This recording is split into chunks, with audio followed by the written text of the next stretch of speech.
इस उद्धरण के साथ मैं कन्वर्सेशन विद कंसल्टेंट्स नामक अपना टॉक शो शुरू करना चाहूंगी। सभी को शुभ संध्या। मैं Aditi Jain, SK associates and groups के रणनीतिक गठबंधन सलाहकार और आज के टॉक शो के लिए आपकी मेजबान हूँ। नमस्कार सभी को। मैं Srishti Singh, SK associates and group की जनसंपर्क की प्रमुख हूँ। श्री अदिति के साथ ये टॉक शो की मेजबानी करना मेरे लिए खुशी की बात है। नमस्कार मित्रों, मेरा नाम आगम शाह है और आज अपने विचार क्या है मैं रखने जा रहा हूँ। तो welcome to all.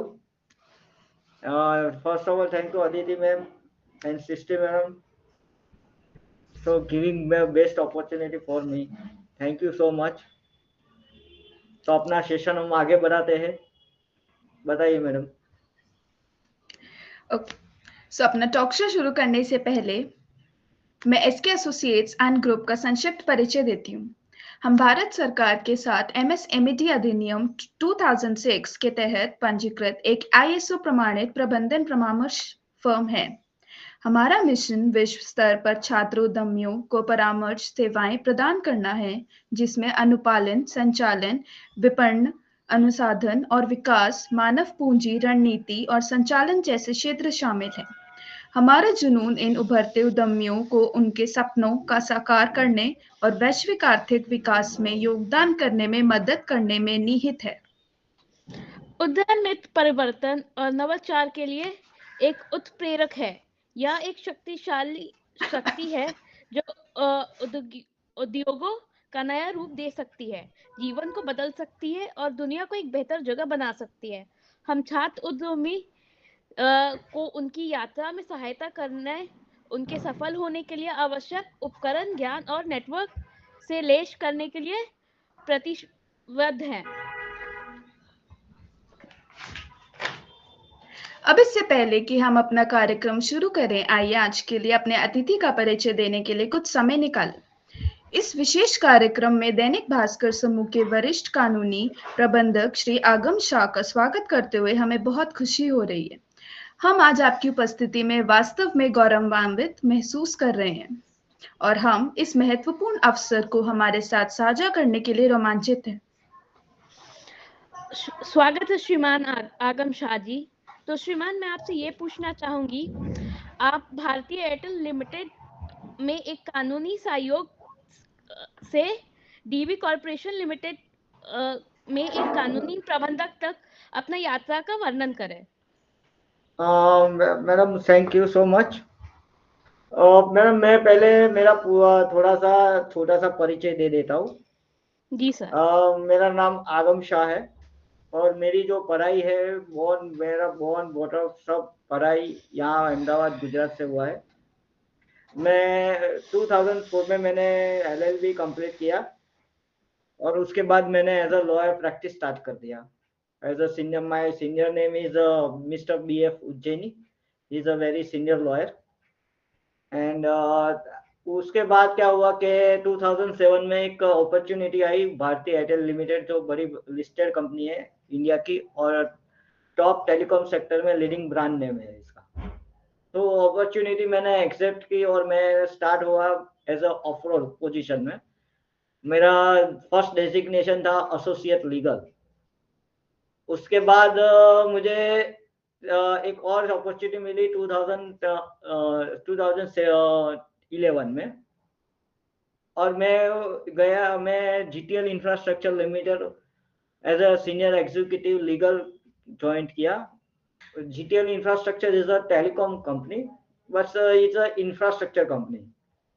In a telecom sector, one is infrastructure and is a service provider, both way. So Bharti Airtel is a telecom sector service provider and GTL Infra is a infrastructure provider.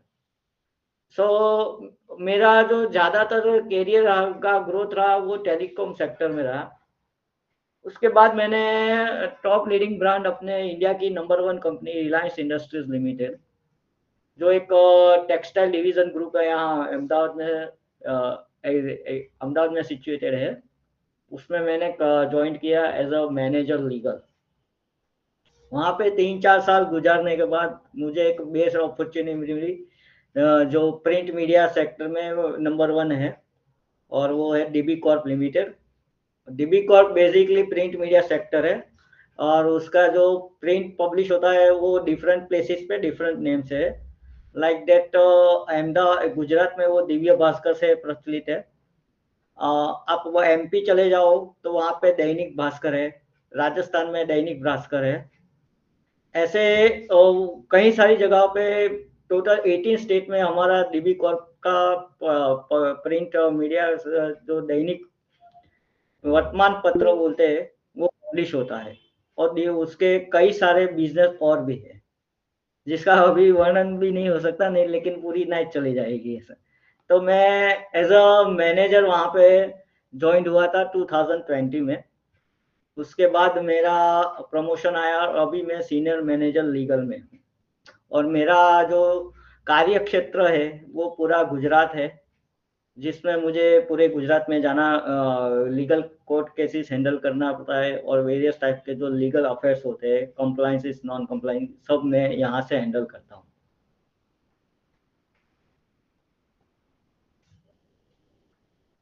Hello sir, शुक्रिया ये सब जानकारी बताने के लिए। Thank you madam. तो mister आगम जी, आप वर्तमान कानूनी रुझानों और परिवर्तनों के बारे में कैसे अपडेट रहते हैं जो डीबी कॉर्पोरेशन लिमिटेड को प्रभावित कर सकते हैं? Madam, sorry to interrupt you, but this is not a DB Corporation. This is a DB Corp Limited. Okay. Okay. Sorry. Sorry, but No, it's fine. ये अभी वर्तमान में आप देखोगे तो अपना भारत इतना आगे बढ़ रहा है कि डिजिटल का प्रिंट, डिजिटल सब यूज करने लगे हैं। जैसे हम पहले, अभी इंटरनेट का जैसे यूज हो रहा था, जो पहले नहीं हो रहा था, तो हम क्या जाके लाइब्रेरी में जाके पढ़ते थे। कोई और जजमेंट आता है तो उसकी बुक्स पूरी लेकर हमको उसका साइटेशन निकालना पड़ता है, ऐसा होता था। लेकिन अभी क्या है कि ज़्यादातर हम इंटरनेट के माध्यम से, और अपने जो वकील सहायक मित्र है, मेरे काफ़ी सारे दोस्त, मेरा ग्रुप पूरा लीगल से बहुत पढ़े और डिफरेंट एरियाज में वो काम करते हैं, तो उनके सहयोग से मैं बहुत आगे बढ़ सकता हूँ। शुक्रिया। सर, कृपया कानूनी विवाद का प्रबंध करते समय अपने दृष्टिकोण के बारे में कुछ अंतर्गत प्रदान करें, जिससे कोई भी वैकल्पिक विवाद का समाधान विधियां शामिल है जो आप पसंद करते हैं।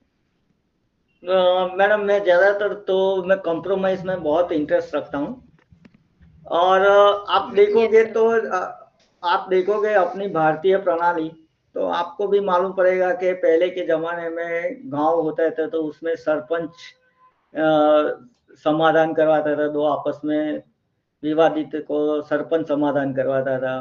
फिर कोई आप कम्युनिटी में चले जाओ तो कम्युनिटी में भी ऐसा होता है, कोई हेड ऑफ द कम्युनिटी हो, वो दोनों के विवादित में। तो ऐसे अभी भी मेरा मानना है कि नथिंग इम्पॉसिबल।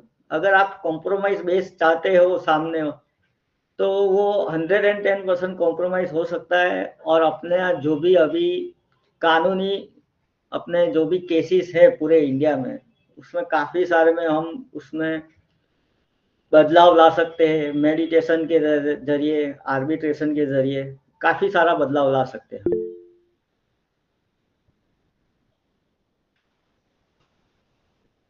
धन्यवाद सर, ये सारी पॉइंट्स हाईलाइट करने के लिए। आप विभिन्न कानूनी परियोजनाओं या कार्यों को प्राथमिकता कैसे देते हैं और उनका प्रबंधन कैसे करते हैं? कार्य तो मैडम ऐसा है कि सभी कार्य महत्वपूर्ण हैं मेरे लिए। तो जो मेरे लीगल की परिभाषा में आते हैं वो पूरे मेरे लिए तो महत्वपूर्ण है।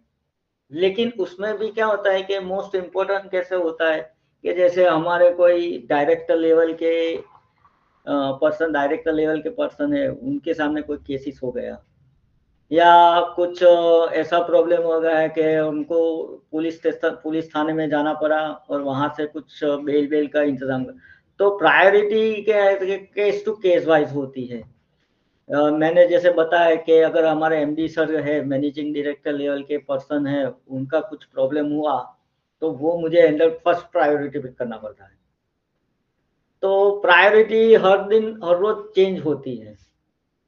आज मेरे पास प्रायोरिटी में एक मुझे कंप्लेन फाइल करनी ही थी, तो कंप्लेन के लिए मैंने प्रायोरिटी लगाई, ऐसा है।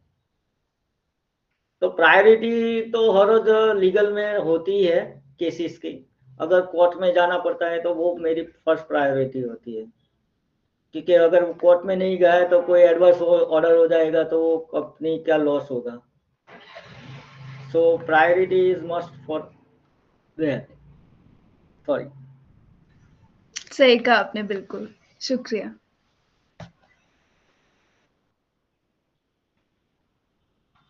हेलो, आपकी आवाज चली गई मैडम। हेलो। हाँ जी, बस एक सेकंड। सृष्टि। सर एक मिनट। हाँ सर, आप कानूनी विभाग के भीतर गोपनीयता बनाए रखने और संवेदनशील जानकारी की रक्षा करने के लिए कैसे दृष्टिकोण रखते हैं? ये मेरी फर्स्ट प्रायोरिटी होती है, क्योंकि अगर आप गोपनीयता और नहीं रखोगे तो सामने वाले को भी मालूम, या मेरा जो अरेंजमेंट है मैं बताता हूँ। मेरी जो गोपनीयता में मैं मेरे बाजू मेरे कलीग है, मेरे मित्र है, दोस्त है, उनको भी कभी किसी बात पूरी शेयर नहीं करता हूँ। हाँ, उनसे कुछ मुझे इंफॉर्मेशन चाहिए तो वो मैं निकाल सकता हूँ, लेकिन मेरी जो गोपनीयता है, मेरे जो प्राइवेट है, वो मैं किसी के साथ शेयर नहीं करता हूँ। क्योंकि उसमें क्या होता है, कभी कभी हम उसमें उसके साथ हम बाय एज अ गेस्चर हम शेयर कर देते हैं, लेकिन वो मिसयूज और जगह पे करके वो तीसरी व्यक्ति को बोल देता है। तो ये कानून में एक एडवाइस देता हूँ कि अपने कोई भी सेक्टर में हो तो अपनी खुद की एक प्रायोरिटी और एक कंफर्म एक वो तो होना ही चाहिए, गोपनीयता के जैसे सबको शेयर नहीं करनी चाहिए वो। क्योंकि कभी कभी वो शेयर करने में बात इतनी बढ़ जाती है कि हम जिस बेस पे, हम जो इस मुकाम पे पहुंचना चाहते हैं वहां पे हम पहुंच नहीं पाते। सपोज आज मैं एक एग्जांपल देता हूँ कि आज मैं किसी जगह पे किसी को, पुलिस वाले को मुझे लेकर जाना है वारंट सर्व करने के लिए, तो मैंने मेरे ऑफिस में या मेरे कलीग को बता दिया, तो कलीग ने वो तीसरे पर्सन को बता दिया, तो अगर वो फिर वहां पे वो एक्यूज के साथ मिलकर फोन कर देगा तो वो एक्यूज वहां मुझे उसकी जगह पे के जो उसका स्थान है वहां पे मिलेगा नहीं, वो चला जाएगा। तो मेरा भी नुकसान होगा, पुलिस वाले का भी नुकसान होगा और सबसे ज्यादा हमारे कंपनी का लॉस होगा। तो गोपनीयता रखने है तो ये सेक्टर में बहुत जरूरी है। जी शुक्रिया सर बताने के लिए। क्या आप अपने संकट प्रबंधन कौशल और उच्च दबाव की स्थितियों में कानूनी मुद्दों को संभालने के तरीके के बारे में जानकारी दे सकते हैं? मैं ये थोड़ा आपका थोड़ा समझाने क्वेश्चन आप एक बार फिर से थोड़ा जरूर। क्या आप अपने संकट प्रबंधन कौशल और उच्च दबाव की स्थितियों में कानूनी मुद्दों को संभालने के तरीके के बारे में जानकारी दे सकते हैं?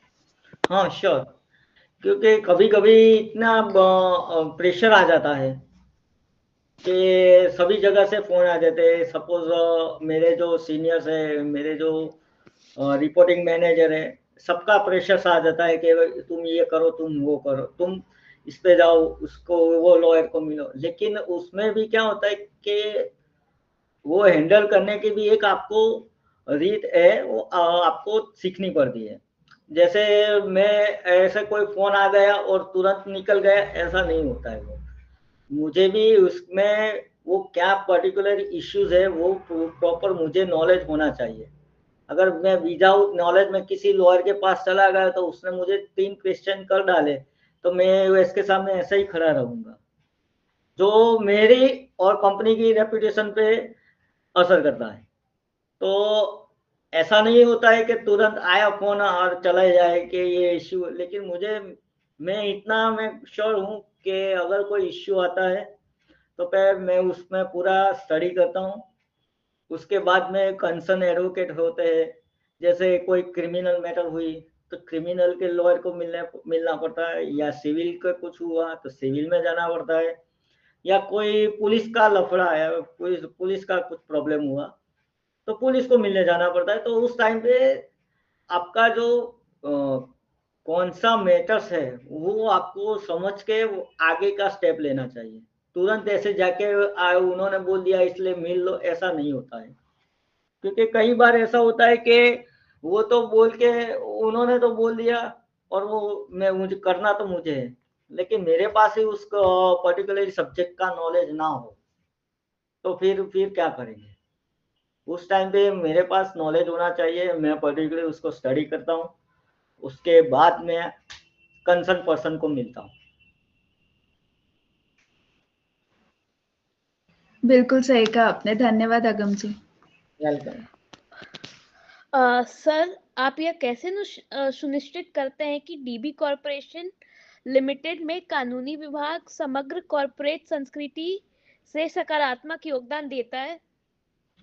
हाँ, उसमें एक्चुअल में क्या होता है कि मैडम, एज अ कंपनी, हमारे पब्लिक लिमिटेड कंपनी है, तो उसके जो भी रूल्स रेगुलेशंस है, जो लॉस है, वो मुझे फॉलो करना ही पड़ता है। अदरवाइज वो कुछ अगर फॉलो नहीं करते और कोई अथॉरिटी का कुछ प्रॉब्लम हुआ, तो सफ़र हमारी कंपनी को ही करना पड़ता है। इसलिए कंपनी का ये रूल्स है, और कंपनी इस रूल्स से ही आगे चलती है कि कोई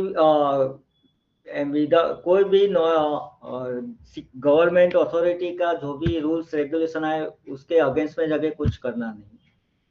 तो वो बहुत बहुत अच्छा है कि आप कायदा के दायरे में रह के काम करोगे, तो कोई आपको परेशान ना करे। तो मेरा ये मानना है कि आप कायदे के दायरे में रहकर करो, तो आपकी कंपनी भी ग्रोथ होगी और इतने लिटिगेशन भी कम होंगे, क्योंकि ये लिटिगेशन होना ये एक कंपनी की बैड इफेक्ट में आता है।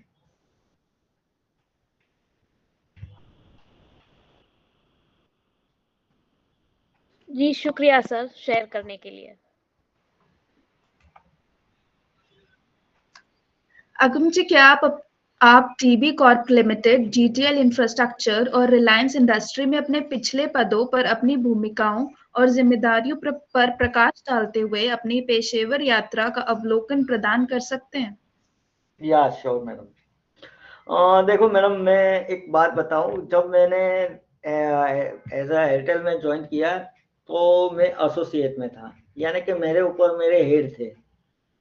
तो मैंने जो what is the corporate sector, वो वहाँ पे मैंने नॉलेज लिया, वो वहाँ पे मैंने सीखा, लर्न किया पूरा। और उसके बाद जैसे मैं जीटीएल में गया, तो जीटीएल में क्या था, वो basically based on Bombay based company थी। और ये सब कंपनी में क्या होता है कि हर हर हर स्टेट में एक एक लीगल वाले पर्सन को रखते वो।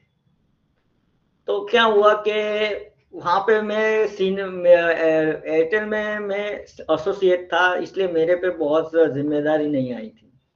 लेकिन जब मैं जीटीएल में गया, तो उसमें मुझे पूरे गुजरात को हैंडल करना आया, और मैं signing authority as a legal person में, एज अ लीगलिटी में मेरी साइनिंग चलने लगी।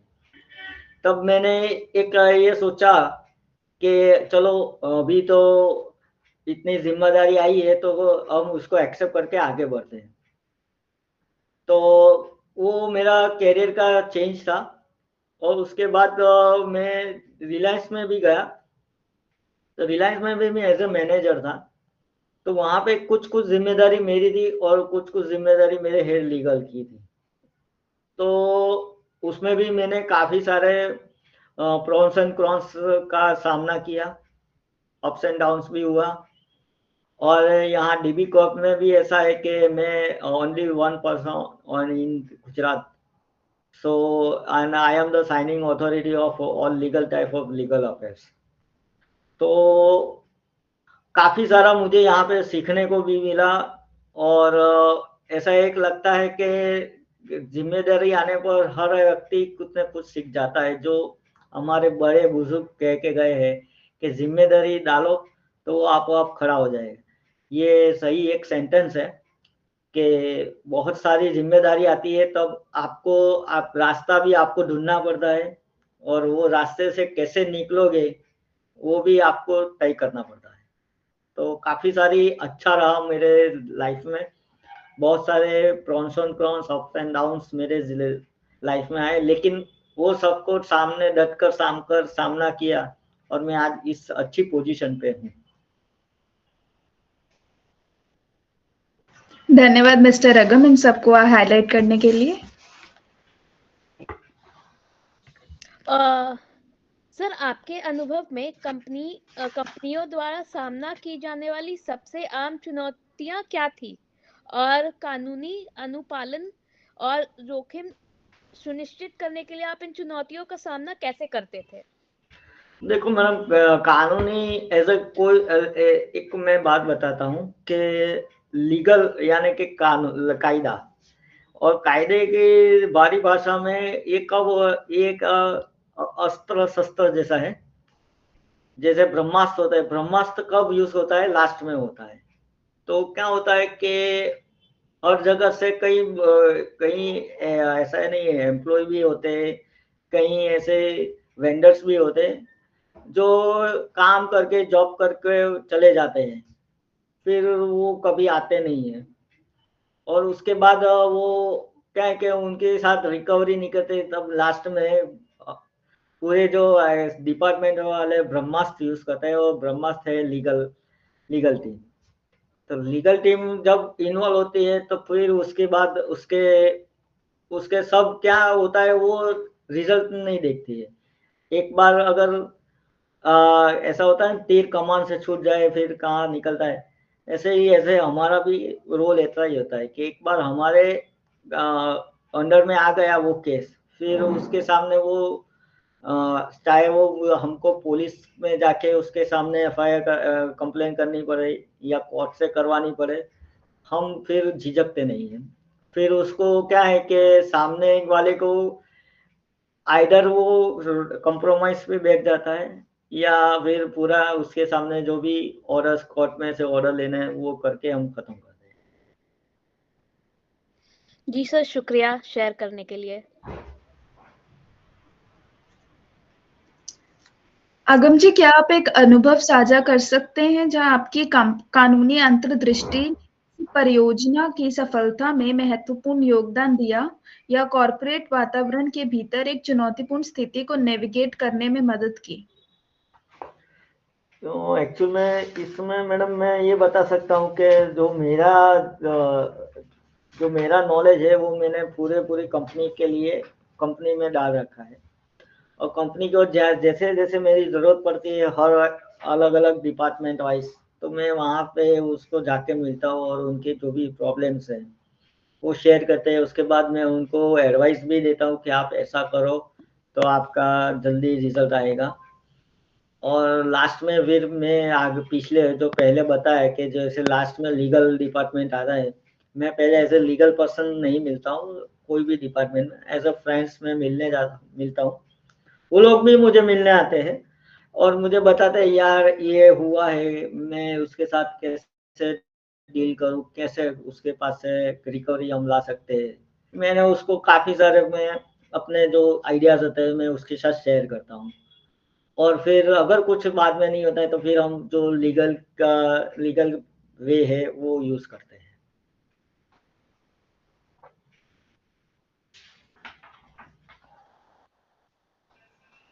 धन्यवाद अगम जी। वेलकम। सर, यदि आप अपने जीवन के दर्शन के सार के सलाह या ज्ञान के एक टुकड़े में विभाजित कर सकते हैं तो ये क्या होगा और इनसे अपनी यात्रा को कैसे आकार दिया जा सकता है? मैडम मेरा जो ज्ञान है एक्चुअल में मेरा तो ऐसे तो ये हमारा जो लीगल है वो तो मेरा जो सीनियर्स थे, जो मेरे एडवोकेट सीनियर थे वो बोलते थे ये पूरा समंदर है अगर आपको उसमें से पानी पीना आता है तो आप उसमें तैर जाते हो। और क्योंकि ये लीगल भी ऐसा ही है कि हर एक पर्सन, हम लीगल में ऐसा बोल सकते हैं कि हर एक पर्सन एक्सपर्टाइज नहीं मिलता। किसी का किसी के एक ही सब्जेक्ट या एक या दो सब्जेक्ट में एक्सपर्टाइज होता है। तो मेरा हिसाब से मेरे पास जितना भी नॉलेज है, सपोज लैंड का है या किसी और सब्जेक्ट का है, तो मैं, अगर मुझे ज़रूरत पड़ती है तो मैं सबको ही देता हूँ और उससे काफ़ी सारे को वो पसंद भी आता है और वो लोग को काम भी आता है।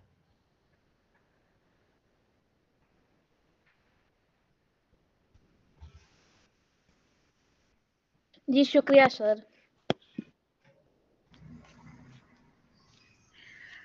आपको क्या लगता है कि एक व्यक्ति कार्य जीवन और व्यक्तिगत जीवन के बीच संतुलन कैसे बना सकते हैं? वो डिपेंड्स होते हैं अपने पर। मैं एक्चुअल में मैं भी यहाँ फैमिली के साथ हूँ, तो मेरा जो ऑफिस आवर्स का टाइम है, मैं पूरा वो ऑफिस के लिए ही टाइम स्पेंड करता हूँ और उसके बाद का जो टाइम है वो फैमिली और फ्रेंड्स के साथ स्पेंड करता हूँ। तो दोनों का क्या है कि सिमिलरली वो बैलेंस बना रहता है। और जब हॉलीडेज आता है, और हमारे एक कंपनी की एक अच्छी पॉलिसी है, अगर आप छुट्टी या हॉलीडेज पे हो तो आपको कोई परेशान नहीं करता। चाहे अगर कोई मोस्ट इम्पोर्टेंट वर्क आ जाता है तब वो कुछ हो जाता है कि कभी-कभी ईयरली 1 या 2 बार हो जाता है। बाकी तो बैलेंस मेरा अच्छा रहता है और वो मैं हैंडल सब कर लेता हूँ। अपने ऑफिस का भी कर लेता हूँ और घर का भी, ऐसा बैलेंस हो जाता है। बिल्कुल ठीक कहा मिस्टर आगम जी, शुक्रिया।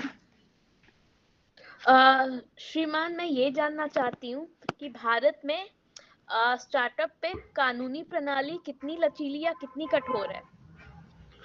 देखो, ऐसे तो स्टार्टअप अगर कोई भी बिजनेस करना है तो थोड़ा तो आपको स्ट्रगल करना ही पड़ेगा।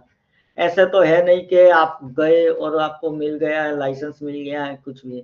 काफ़ी सारी प्रोसीजर है और वो फॉलो करनी पड़ती। हाँ, अभी पहले जैसा नहीं रहा कि आपको एक कुछ बिजनेस, छोटा एसएमई या कुछ स्मॉल बिजनेस स्टार्ट करने के लिए बहुत सारे नॉन गवर्नमेंट गवर्नमेंट अथॉरिटीज की परमिशन लेनी पड़ती है। अभी क्या है कि वन स्टेशन ऐसा हो गया है कि एक एक जिला वन स्टेशन वन नेशन जैसा हो गया है, जिसमें काफ़ी सारी अपनी अभी गवर्नमेंट ने काफ़ी सारे ऑनलाइन कर दिया, जिससे सामने वाले को कुछ प्रॉब्लम ना हो। और अभी इतना कठोर भी नहीं रहा, जटिल भी नहीं रहा सिस्टम कि आपको उसके प्रोसेस फॉलो करके आपको टाइम लग जाए और आपका जो बिजनेस है वो स्टार्ट ना हो। अभी वो काफ़ी सारा स्मूथ हो गया है और गवर्नमेंट भी इतनी अप्रिशिएट कर रही है एसएमई बिजनेस को, तो लोग भी उसमें आगे बढ़ते हैं। क्योंकि जी अभी शुक्रिया। अभी सब ऑनलाइन ज़्यादा हो गया है। आपको सपोज़ एक शॉप एंड एस्टैब्लिशमेंट सर्टिफिकेट हो या कुछ ऐसा XYZ हो, तो वो आप डायरेक्ट कॉर्पोरेशन की साइट पे जाओ, वहाँ पे आप अपना जो भी डिटेल्स है पर्टिकुलर्स फिल करो और आपको उसमें पेमेंट करो। तो पेमेंट भी अभी ऑनलाइन की सिस्टम बहुत अच्छी हो गई है। पहले तो घंटों घंटों तक लाइन में खड़ा रहना पड़ता था। जब अपना टाइम आए तो वो लोग रिसेस में चले जाते थे या कुछ और कर। तो वो भी अभी काफ़ी सारा गवर्नमेंट ने चेंज कर दिया है और अभी तो मैं ये मान सकता हूँ कि अभी जटिल नहीं है, अभी बहुत स्मूथली का वर्क हो रहा है। जी शुक्रिया बताने के लिए। यह भारतीय उद्यमिता का युग है। आप देश के नवोदित उद्यमियों को क्या सलाह देंगे? मैडम, मैं तो क्या सलाह दूंगा, मैं तो एक लीगल पर्सन हूँ। लेकिन हाँ, एक बात है कि अपना अभी जो डेवलप हो रहा है, ऐसे हमारा जो अभी भारत जिस दिशा में बढ़ रहा है, मुझे लगता है कि आने वाले सालों में हम कई सारी जगहों पे, कई सारे सेक्टर्स में अपना झंडा गाड़ देंगे। बिल्कुल सही कहा आपने। श्रीमान, क्या आप एक प्राइवेट लिमिटेड कंपनी के कानूनी प्रबंधक के रूप में अपनी भूमिका में एक विशेष दिन का वर्णन कर सकते हैं? आप किन प्रमुख जिम्मेदारियों और चुनौतियों का नियमित रूप से समाधान करते हैं? मैडम ज्यादातर हमारे देखो अभी जो मेरी जो कंपनी है वो बेसिकली प्रिंट मीडिया सेक्टर में है। तो मैं बेसिकली ये बताना चाहता हूँ कि अगर प्रिंट मीडिया में क्या होता है कि हमने कुछ ऐसी इंफॉर्मेशन है वो अखबार पब्लिश की, वाले को कुछ प्रॉब्लम हुआ तो उसने सीधा इंफॉर्मेशन का केस कर दिया। तो इंफॉर्मेशन का केस होता है, जो डिफॉर्मेशन का केस होता है उसमें क्या होता है कि सेक्शन 499 और 500 आईपीसी के तरफ फाइल होता है। तो उसमें कभी कभी वो सिविल साइड भी चले जाता है, क्रिमिनल में भी चले जाता है, या एफआईआर भी निकाल देता है। तो उस हिसाब से फिर मुझे वो ज्यादा हैंडल करना पड़ता है। और अभी मेरे पास जो चैलेंजिंग में 138 के केसेस है, जो चेक बाउंस केसेस बोलते हैं, वो भी काफी सारे हैं। लेकिन जब मैंने लास्ट ईयर मेरा टोटल 87 लैक्स के सामने मैंने 67 लैक्स की रिकवरी करवाई थी कंपनी को, तो कंपनी ने मुझे अवार्ड भी दिया। तो काफी सारी ऐसे चैलेंजिंग लीगलिटी है, तो मुझे वो करना ही पड़ता है और मैं जो चैलेंज एक्सेप्ट करके ही आगे बढ़ रहा हूँ।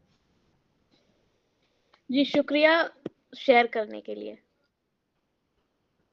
एक मिनट, हाँ मैडम, जस्ट मिनट, जरूर। Sorry to disturb.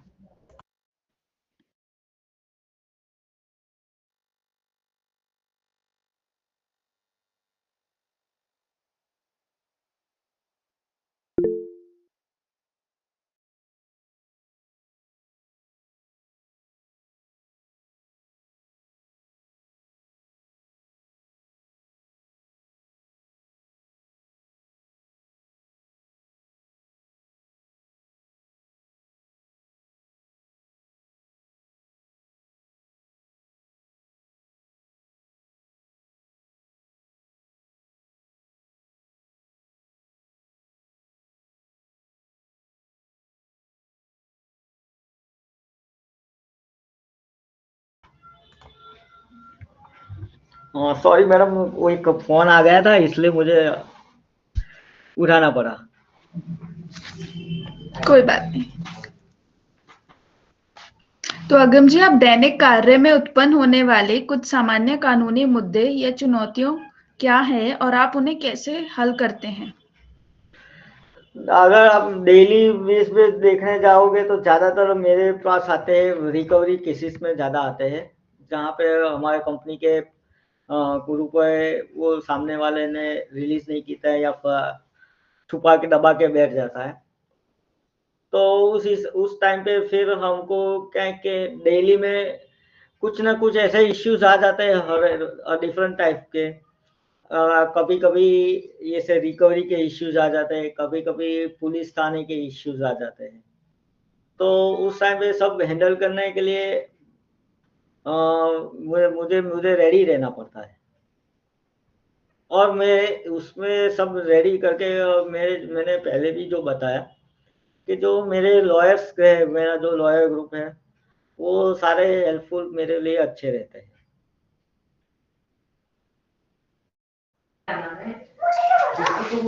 धन्यवाद मिस्टर अगम। महोदय, आप एक कॉर्पोरेट कानूनी भूमिका में अन्य विभागों के साथ सहयोग महत्वपूर्ण है। क्या आप Yes. एक उदाहरण साझा कर सकते हैं कि आपने सकारात्मक परिणाम प्राप्त करने के लिए गैर कानूनी टीमों के साथ प्रभावी ढंग से कैसे सहयोग किया था? मैडम मैं इसमें बता सकता हूँ, कुछ जानकारी ऐसे दे सकता हूँ कि आज एक मैं एग्जांपल है और वो रियल घटना भी है तो मैं आपके साथ शेयर करना चाहता हूँ। एक हमारे एडिटोरियल डिपार्टमेंट होता है, जो ये सब पब्लिश करता है, कुछ आर्टिकल्स लिखना है, ये सब जो उसमें आता है उसको एडिटोरियल डिपार्टमेंट कहते हैं। वहाँ पे क्या होता है कि एडिटोरियल वाले को भी रिसेंटली ये हुआ था कि एक कुछ उन्होंने न्यूज़ पब्लिश किया था। यो न्यूज़ का इतना इम्पैक्ट आया कि जो हमारे लोकल अथॉरिटीज़ है, म्युनिसिपल कॉर्पोरेशन, उन लोगों ने वहाँ पे जाके वो एरिया का मुआवजा किया और उसके अगेंस्ट में पोल्यूशन कंट्रोल बोर्ड ने भी ह्यूमन राइट्स वालों ने उसका सामने केस फाइल करवाया।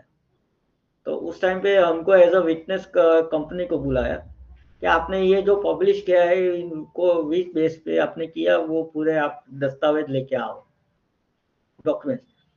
तो मेरे पास सीधा ये नोटिस मेरे पास ही आया। तो नोटिस के हिसाब से फिर मैंने क्या किया कि जो भी कंसर्न पर्सन था, जिसने ये एडिटर था, उसको मैंने कांटेक्ट किया। उसके पास से पूरा दस्तावेज लिया, डॉक्यूमेंट्स लिया और जिस दिन जाना था उसको साथ में लेके गया। और जो अथॉरिटी थी, ह्यूमन राइट्स अथॉरिटी, उसके सामने हमने सब ये पेश किया। तो जो सामने कॉरपोरेशन था, उनके सामने उन्होंने नोटिस निकाला और हमारे जो था हमारे सामने ऑर्डर किए थे कि आप जा सकते हो, आपके अभी आपको आने की ज़रूरत नहीं है। ऐसा करके हमने ये पूरा जो एक आर्टिकल बेस पे हमने जो पब्लिश किया था और उसका जो इम्पैक्ट आया, वो इम्पैक्ट में से हम कैसे बाहर निकले वो मैंने पूरा आपको बताया। और वो बहुत अच्छा रहा हमारे लिए कि एक ही सिटिंग में हमारा काम कंप्लीट हो गया। जी शुक्रिया बताने के लिए। कॉर्पोरेट कानूनी क्षेत्र में अपने करियर को आगे बढ़ाने के लिए आपने किन रणनीतियों का इस्तेमाल किया है? क्या कोई विशिष्ट कौशल या अनुभव है जिनके बारे में आपको लगता है कि उन्होंने आपके व्यावसायिक विकास में महत्वपूर्ण योगदान दिया है? देखो मैडम, एक तो हमारा जो क्षेत्र है उसमें आपको डे टू डे अपडेट रहना पड़ता है, क्योंकि हर महीने हर साल कोई ना कोई लॉ में अमेंडमेंट आता है। तो आप अगर उसमें अपडेट रहोगे या आप किसी के साथ चर्चा या कुछ भी करोगे, साथ में बैठोगे, चर्चा करोगे, आपस में बातचीत करोगे, तो आपको कुछ ना कुछ नया जानने को मिलेगा। नया कुछ न कुछ जानने को तो मिलेगा ही मिलेगा। तो मेरा जो मानना है कि अगर आपको अपडेट रहना है तो आपको एक तो first of all reading compulsory है। रीडिंग के साथ साथ आप अपने लॉयर है, कलीग है, सीनियर्स है, उनके साथ भी आप अपना जो भी इश्यूज है लीगली, वो आप उसके साथ डिस्कस करो। तो उसमें से भी काफी सारा आपको रुझान मिल जाता है कि आप ऐसा नहीं ऐसा करो तो आपको आगे जाके रिजल्ट मिलेगा। तो ऐसा करके मैं काफी सारा मेरे पास काफी सारा मैं उसके साथ सीखा हूँ और अभी आगे भी बढ़ रहा हूँ। बिल्कुल सही कहा। तो शुक्रिया मिस्टर आगम।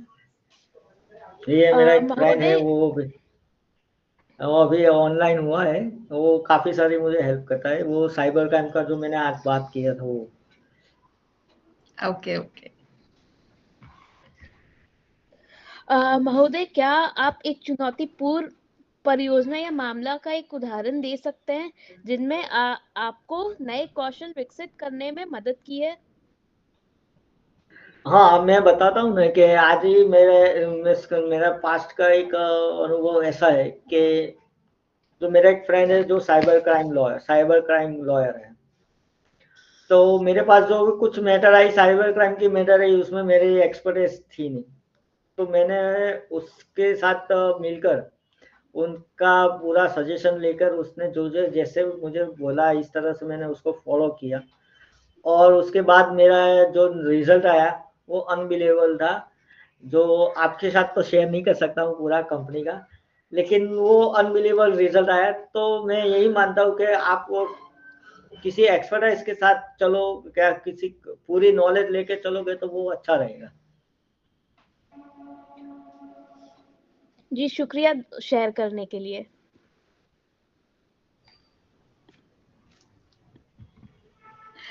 करियर के विकास के लिए नेटवर्किंग अक्सर महत्वपूर्ण होती है। आप सही। कानूनी समुदाय के भीतर नेटवर्किंग और अपने उद्योग में अन्य पेशेवरों से कैसे संपर्क करते हैं? जो मैं अभी जो बताता हूँ वही है कि हर एक मैं ऐसा नहीं है कि मेरे पास हर एक लॉ का नॉलेज होता है। कभी-कभी मुझे एक्सपर्ट पर्सन की भी ज़रूरत पड़ती है। तो उसमें मैं ऐसा नहीं होता है कि मैं उसमें छोटा हो जाऊँगा। क्योंकि ये लीगल ऐसा सब्जेक्ट है कि वो पूरा दरिया है। दरिया में से आप जितना पानी निकाल सकते हो, वो आप निकालो। तो हर एक सब्जेक्ट के वाइज़ हर एक का नॉलेज अलग-अलग डिफरेंट टाइप का होता है। जैसे मैंने बोला अभी आपको पहले जो लास्ट अपना आंसर था उसमें बताया कि जो मेरा फ्रेंड था वो साइबर क्राइम में एक्सपर्ट है। तो मुझे एक मैटर में उसकी ज़रूरत लगी थी। फिर दूसरी और एक ऐसा हुआ था कि एक्सपोर्ट इंपोर्ट का मैटर आया था। तो एक्सपोर्ट इंपोर्ट तो मेरे लिए फर्स्ट टाइम था हैंडल। बट मैंने जो सहायक लॉयर को जो मेरे कलीग थे उसके साथ बैठकर पूरा जो हैंडल किया वो पूरा बहुत अच्छा रहा हैंडल में। और वो जो हमारा माल वहाँ पे जो स्टॉक हो गया था वो हमने आसानी से निकाला।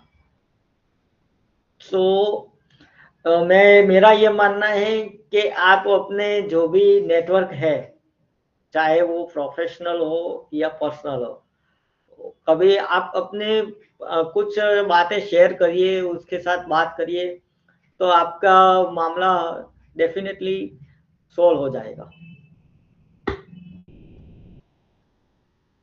बिल्कुल सही कहा आपने, मैं भी सहमत हूँ इससे। शुक्रिया। Thank you. महोदय, क्या आप अपने एक अनुभव साझा कर सकते हैं जहां आपकी कंपनी के अनुपालन को सुनिश्चित करने के लिए जटिल नियमांक आवश्यकता को नेविगेट करना पड़ा हो? आप इस स्थिति में कैसे रूबरू हुए और इसका क्या परिणाम निकला? और ये बात भी आपकी बहुत अच्छी है कि कभी-कभी सेल्फ डिसीजन तो लेना ही पड़ता है। अगर हम सीनियर्स की या अपने हायर अथॉरिटी की वेट करने जाएंगे तो कभी-कभी उसमें अपने नेगेटिव इम्पैक्ट। ये बात आपकी सही है कि एक बात है कि आपको ऐसे डिसीजन कई-कई जगह पे जैसे हम पर्सनली मैं बात करता हूँ कि घर में आप 4 फैमिली मेंबर पे 4 के अगम जी, अलग-अलग। सॉरी टू इंटरप्ट, आपकी साइड का नेटवर्क में इश्यू हो रहा है कि क्या आप उसे ठीक कर सकते हैं? 1 मिनट चालू रखो मेरा।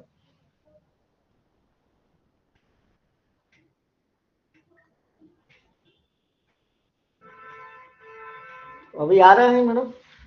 हेलो? हाँ जी, अब ठीक है। ओके।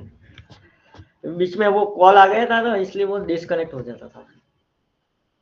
तो क्या होता है कि कभी-कभी आपको डिसीजन फैमिली में भी लेना पड़ता है। फैमिली के बाय उसमें लिए फैमिली के हित के लिए।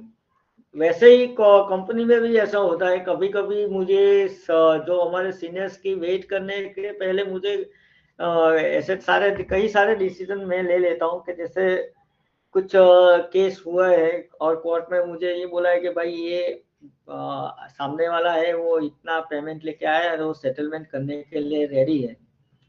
तो उस टाइम पे मैं देखता हूँ कि अगर मैं पूरा केस चलाऊंगा तो कितने साल हो गए, कब वो मिलेगा कि नहीं मिलेगा। अभी जो मिलता है वो ले लीजिए। तो क्या होता है कि उस टाइम पे सेटलमेंट वाले जो बात होती है तब मैं खुद डिसीजन लेके वो खत्म करता।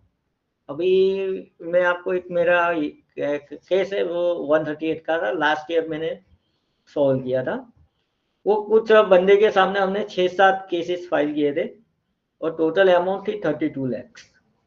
तो वो पहले मना कर रहा था। फिर जब कोर्ट प्रोसीडिंग स्टार्ट हुई तब उसको लगा कि नहीं अभी मुझे कुछ करना पड़ेगा, अदरवाइज कुछ और इम्पैक्ट ऑर्डर हो गया तो मैं सीधा डायरेक्ट जेल चला जाऊंगा। तो उस टाइम पे उसने बोला मुझे ऑफर किया कि मैं 15 लाख दे देता हूँ, आप केस को विड्रॉ करो। तो मैंने उसको बोला कि नहीं 15 लाख नहीं, तू मुझे, मैं तेरे को 15 से 20% ज़्यादा से ज़्यादा डिस्काउंट करवा के ख़त्म करवा सकता हूँ, उससे ज़्यादा मैं नहीं करवाऊँगा। तो वो उस टाइम पे भी उसने 3-4 महीने लगा दिए, फिर वापस आया तो कि हाँ मैं रेडी हूँ, आप मुझे विड्रॉ करो। मैंने बोला कि पहले विड्रॉ नहीं होगा, आप पहले पेमेंट ट्रांसफ़र करो या डिपॉजिट करो, फिर विड्रॉ होगा। तो उसने फिर दूसरे दिन ऑनलाइन ट्रांसफ़र करके पेमेंट पूरा करके फिर मैंने कोर्ट में ये विड्रॉ करवाया। तो ये क्या था कि एक कंपनी का था कि अगर 32 लाख के सामने 22 लाख आते हैं, तो जो भी मिला वो केस आई थिंक मेरे हिसाब से 2013 से पेंडिंग था और 10 साल ऑलरेडी निकल गए थे उसमें। तो उस टाइम पे मैंने काफ़ी सारी उसमें मेहनत करके वो ख़त्म करवाया था। फिर मैंने सीनियर से बात किया तो उन्होंने बोला कि कोई बात नहीं, मैं अब हम अप्रूव दे देंगे। तो इस हिसाब से भी ख़त्म करवाएगा। तो क्या है कि उस टाइम पे मैंने प्रायोरिटी कंपनी की देगी और सामने वाला 10 साल से कोर्ट में आ नहीं रहा था, पेशी कर नहीं रहा था। तो वो भी मेरे लिए एक इम्पोर्टेंट था कि वो अभी अभी आ रहा है, हाथ में है, कल उठ के नहीं आएगा तो क्या करेंगे। तो 30 लाख जाने से अच्छा है कि 22 लाख ले ले। ऐसे ही कंपनी ने तो बैड डेब्ट्स में वो डाल दिए थे, पुराना था वो बैड डेब्ट्स में चला गया था। तो अच्छा है अपना इतना रिकवर हुआ वो। शेयर करने के लिए शुक्रिया महोदय।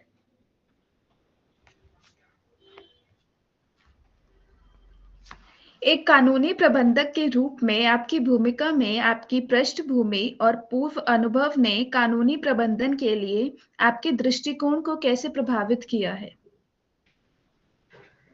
ये मैडम थोड़ा जटिल क्वेश्चन है, कैसे प्रभावित किया है वो तो मैं खुद बता नहीं सकता, वो तो अभी कंपनी वाले ही मुझे बता सकते हैं कि उनको मेरा नॉलेज और मेरा जो काम वो कैसा लगा।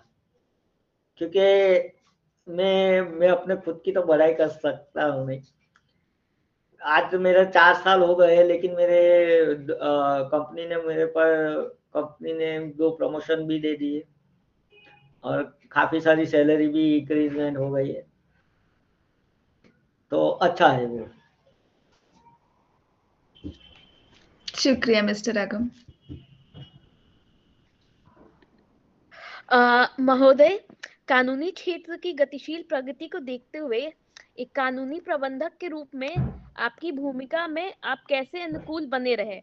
विकसित पेशेवर में बदलाव के बारे में कुछ बताएं। देखिए मैम, बदलाव तो सृष्टि का नियम है। पहले हम साइकिल पे चलते थे, फिर वो पहले हम वो जब अपने बुजुर्ग थे वो क्या है कि घोड़ा गाड़ी थे, बलद गाड़, वो सब में चलते, फिर साइकिल आई, फिर स्कूटर आया, फिर अभी ईवी का जमाना आ गया है। तो बदलाव तो अपने को लेना ही पड़ेगा और टाइम के साथ अपने को चलना ही पड़ेगा। पहले हम जब कोर्ट में जाते थे तो पूरा हम हाथ से लिखाई करते थे पूरी की पूरी। जो खुद लाइब्रेरी में जाके बैठ के पढ़ते थे, साइटेशन खोजते थे। अभी जब इंटरनेट का जमाना आ गया, इंटरनेट बहुत 5G 6G 4 स्पीड पे चलने लगा है, तभी काम तो उस पे भी हमको उस स्पीड में हमको भी चलना चाहिए, तभी हम आगे बढ़ सकते हैं। अगर हम फिर वो लेटेस्ट युग में हम पुराने बात करें तो वो अच्छा नहीं रहेगा। वो क्या है कि अपने अपने कैरियर में इम्पैक्ट पड़ेगा तुरंत। इसलिए जैसे अगर समय बढ़ता है तो समय के साथ चलना ही चाहिए, ये मेरा मानना है। जी शुक्रिया शेयर करने के लिए। बिल्कुल सही कहा आपने, और समय किसी के लिए रुकता नहीं है, तो हाँ। समय के साथ ही चलना चाहिए। आगम जी, कानूनी पेशेवर बनने के इच्छुक व्यक्तियों के लिए आप स्वयं शिक्षा और कौशल विकास के लिए किन संसाधनों या उपकरणों की सिफारिश करते हैं? हाँ, मैं बिल्कुल करता हूँ। मैं ज़्यादातर ये बोलता हूँ कि जो भी अभी नए हैं, जो अभी स्टडी कर रहे हैं लॉ में, मैं अपने खुद की बात करूँ तो मैंने जो स्टडी किया था, वो मैंने सिर्फ़ मैं एक डिग्री के लिए स्टडी किया था। मेरा कोई ऐसा इंटरेस्ट आया नहीं कि मैं का लॉ लॉ फ़ील्ड में आऊँ। लेकिन जब जैसे-जैसे मेरा लॉ खत्म होने आया और उसमें एक रुचि बढ़ी, तो मैं आ गया और आज मैं अच्छे पोज़ीशन पे हूँ। तो मेरा जो भी स्टूडेंट्स है उनको एक ही कहना है कि आप ये फ़ील्ड ऐसा है कि आपको कुछ नॉट अ सिंगल मनी आपको मिलेगी। हाँ, लेकिन आप उसमें अगर आपकी पूरी अपनी नॉलेज और अपना माइंड पूरा इस पे फ़ोकस करोगे तो आप एक दिन बहुत बड़े लॉयर भी बन सकते हो। काफ़ी सारे लोग अच्छी-अच्छी एग्ज़ाम यहाँ पे आके जो यहाँ पे law as a LLB LLB studies में काफ़ी सारी अपॉर्च्युनिटी भी मिलती है। जैसे आप अच्छे वकील बन सकते हो, नोटरीज़ बन सकते हो या जेएमएफसी पास यानी कि कोर्ट के जेएमएफसी एग्ज़ाम पास करके आप डायरेक्ट जज भी अपॉइंट हो सकते हो।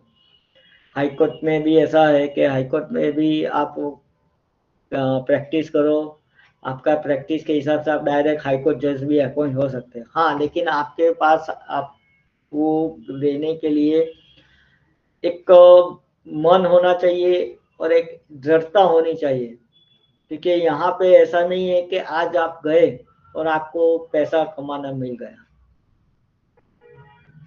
मैं जब मेरे सीनियर के साथ प्रैक्टिस करता था, वो मुझे 500 रुपीज़ देते थे। तो वो एक अलग बात है, वो मैं अपने मनी इज़ डिफरेंट थिंग है, लेकिन अगर आप में पैशन हो और कुछ करने की जज़्बा हो, तो आप ये फ़ील्ड में अवश्य आएँ और मैं तो ये बोलूँगा कि ये फ़ील्ड जैसा कोई फ़ील्ड नहीं है, क्योंकि एक आपको प्रेस्टिजियस लाइफ़ बनती है, प्लस लोगों की आप लोगों के साथ अच्छे या खराब बुरे व्यवहार में आप खड़े रह सकते हो। किसी का अच्छा भला करने के लिए भी आप कर सकते हो कुछ भी। ऐसा नहीं होता है कि हर हर चीज़ पैसे के लिए। कभी-कभी आप इसमें काफ़ी सारे लोगों को हेल्प भी कर सकते हो एक एज़ अ एक सोशल लॉयर या सोशल एक्टिविटीज़ बनकर। तो काफ़ी सारे जो आप जो लोअर कम्युनिटी है, पुअर पर्सन है, उसकी आप हेल्प भी कर सकते हो एज़ अ लीगल साइड। बिल्कुल ठीक कहा आपने अगम जी, धन्यवाद। महोदय, एक कानूनी प्रबंधक के रूप में आपकी स्थिति में क्या आप इस धारणा के साथ सहमत है कि कोई अपने जुनून को नहीं चुनता है बल्कि उनका जुनून उन्हें चुनता है? क्या आप अपनी पेशेवर यात्रा के संदर्भ में इस कथन में अपने दृष्टिकोण को स्पष्ट करना चाहेंगे? नहीं, बात सही है, को अपने जुनून आप खुद ही चुनते हैं। किसी को क्या है कि एक जुनून है, अगर आप ये जुनून पालते हो तो ही आपको आपके कोई निश्चित मुकाम पे आप पहुँच सकते हो। अगर आपके मन में कुछ जुनून है या नहीं है, ऐसा है करने के लिए करते हैं, तो आपका कुछ नहीं होगा। वो आप फिर वहाँ के वहाँ पे रहेगा। अगर आपके माइंड में कोई जुनून है कुछ बनने की, किसी को राम जेठमलानी बनने की जुनून है, किसी को इससे भी बड़ा हाईकोर्ट जजेस बने, चीफ जस्टिस ऑफ इंडिया बनने की जुनून है, तभी आप ये सेक्टर में खूब प्रगति कर सकते हो और बहुत आगे बढ़ सकते हो। ये मैं बता रहा हूँ कि ये सेक्टर लीगल से फैक्ट ऐसा है कि आप उसमें कुछ भी यानी कुछ भी कर सकते हो, ऐसा नहीं है। किसी में भी एक में भी आप एक्सपर्टाइज ले लो, आप ना आप फेमस हो जाओगे। आप आप फेमस ऐसे हो गए कि आपको सामने वाला ढूँढ के आएगा, आपको ढूँढने जाने की ज़रूरत नहीं पड़ेगी। आप किसी एक फ़ील्ड में या एक सब्जेक्ट में इतने एक्सपर्टाइज़ हो जाओ कि सामने वाले आपको ढूँढ के आएँगे। आपको जाने की ज़रूरत नहीं पड़ेगी। और दूसरी ये बात है कि आप अगर जॉब करते हो या किसी भी ऐसे हो तो आपका रिटायरमेंट एज फिक्स है। यहाँ पे आपका कलम चलेगा तब तक आप रिटायर नहीं होगे। ये बहुत बड़ी बात है।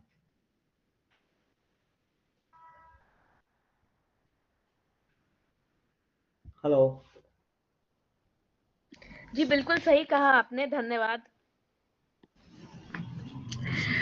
अगम जी, क्या कोई ऐसी विशिष्ट बात है जिसे आप उजागर करना चाहते हैं या साझा करना चाहते हैं जिसे हमने इस वार्ता में शामिल नहीं किया है? ऐसे तो कोई है नहीं, ऐसे तो बहुत सारा, अगर हम ये इसमें डिस्कशन करने बैठेंगे तो बहुत सारा पॉइंट्स आके बाहर आके निकलेंगे। लेकिन मैं एक बात बताना चाहता हूँ कि जो भी इस फील्ड में आते हैं उनको पेशेंस, धैर्य रखना ही पड़ेगा।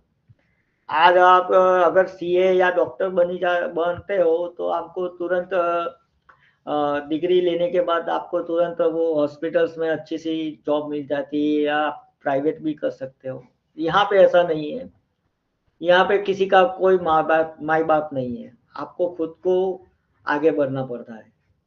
आपके फादर्स या आपके कोई रिलेटिव्स, बहुत सारे सीनियर्स है, उनके पास बहुत नॉलेज है, लेकिन आप उनके साथ जुड़ते हो, लेकिन आप में नॉलेज नहीं निकलेगा तो आपका कुछ कोई रोल नहीं रहेगा और कोई आपको पूछने भी नहीं आएगा। आपको अपने खुद को ही बेटर बनाना पड़ेगा।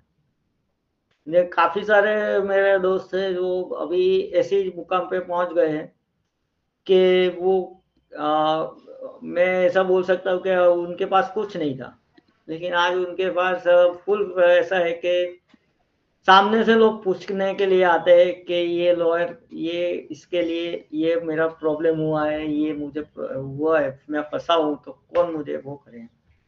तो वो सामने से ढूंढ के आते हैं। ऐसा नहीं है ये फील्ड में, बस मेरा एक ही मानना है कि आप जो भी चुनो, जो भी सब्जेक्ट लो, उसमें आप मास्टर बनो। फिर आपको मैं एक सपोज एग्जांपल दे सकता हूँ तो आपको, आपका जो इंटरेस्ट है वो सिविल साइड में है तो सिविल साइड में भी इतने सारे पार्ट है, जैसे रेवेन्यू है, रेवेन्यू है, लैंड रिलेटेड मैटर्स है, रेवेन्यू चेक है, फिर एचआरपी हाउस रिलेटेड होते हैं। बहुत सारे सिविल्स के पार्ट है। ऐसा बोलते हैं ना, एक बहुत बड़ा ट्री है, उसके अलग अलग वो डालियां होती है, ऐसे सिविल की है। तो सिविल में जाना है तो सिविल में जाओ, या क्रिमिनल में जाना है, क्रिमिनल भी बहुत अच्छा, वो शॉर्ट एंड स्वीट मार्ग है। लेकिन आप क्रिमिनल में इतने एक्सपर्टाइज हो जाओ कि अगर आपके सामने, आपने शायद वो पिक्चर देखी होगी अभी, अभी जो मनोज बाजपेयी की आई है, सिर्फ एक बंदा काफी है। आप उसमें देख सकते हैं कि मनोज बाजपेयी एक छोटे सिटी का लॉयर था, और उसमें जो आसाराम वाले जो केस था, आसाराम जो रेप वाला जो केस था, वो केस के सामने उसके आसाराम के बहुत बड़े बड़े सुप्रीम के लॉयर आए। चिदम्बरम थे, राम जेठमलानी थे, बहुत सारे ऐसे लॉयर आए, लेकिन एक छोटे से सिटी के लॉयर ने उनको कैसे पछाड़ा, वो आप एक बार ये सीरीज देखोगे तो आपको बहुत अच्छा लगेगा। सिर्फ एक बंदा, मनोज बाग। तो वही सेम यहाँ पे भी है कि सामने वाला क्या सोचता है वो मत सोचो। आपका मन क्या बोलता है और आप क्या करना चाहते हो, और आपके असील का आप सोचो कि मेरे असील को मैं कैसे बाहर निकालूं, चाहे वो झूठा हो या सही हो। अपना जो प्रोफेशन है उसमें झूठ सही का नहीं होता है, असील का होता है कि असील को मैं कैसे वहां से निकालूं और उसको मैं अपने घर या उसके जो भी प्रॉब्लम है वो सॉर्ट आउट करूं, वो मेन है। बहुत सुंदर, बिल्कुल सही कहा आपने। धन्यवाद। आगे बढ़ रहे हैं। हम श्री आगम शाह, वरिष्ठ कानूनी प्रबंधक, दैनिक भास्कर समूह के सलाहकार के साथ बातचीत करते हुए हमारे अतिथि होने के लिए हार्दिक आभार व्यक्त करते हैं। आपकी गरिमाई उपस्थिति, जुड़ाव इसे सफल बनाने में मदद की। धन्यवाद श्री आगम शाह जी। मैं भी आप एसके एसोसिएट ग्रुप का बहुत दिल से आभारी हूँ कि मुझे इतना बड़ा मौका दिया, और जो मेरे श्रोतागण हैं जो सुनने वाले, उनका भी मैं आभार व्यक्त कर रहा हूँ जिसने मुझे सुना। और कुछ मेरी रह गया हो तो मैं माफी मांग रहा हूँ कि कुछ रह गया हो तो सॉरी। बट मुझे मजा आ गया। आप, मैं होप्स तो आपको सबको भी मजा आया होगा। यहाँ तक कि मैं श्री अगम को हमारे कार्यक्रम सलाहकारों के साथ बातचीत में अतिथि वक्ता के रूप में भाग लेने के लिए धन्यवाद देना चाहूंगी। एक कानूनी थैंक यू। प्रबंधक के रूप में अपनी प्रेरणादायक यात्रा के बारे में जानकारी प्रदान करने के लिए धन्यवाद।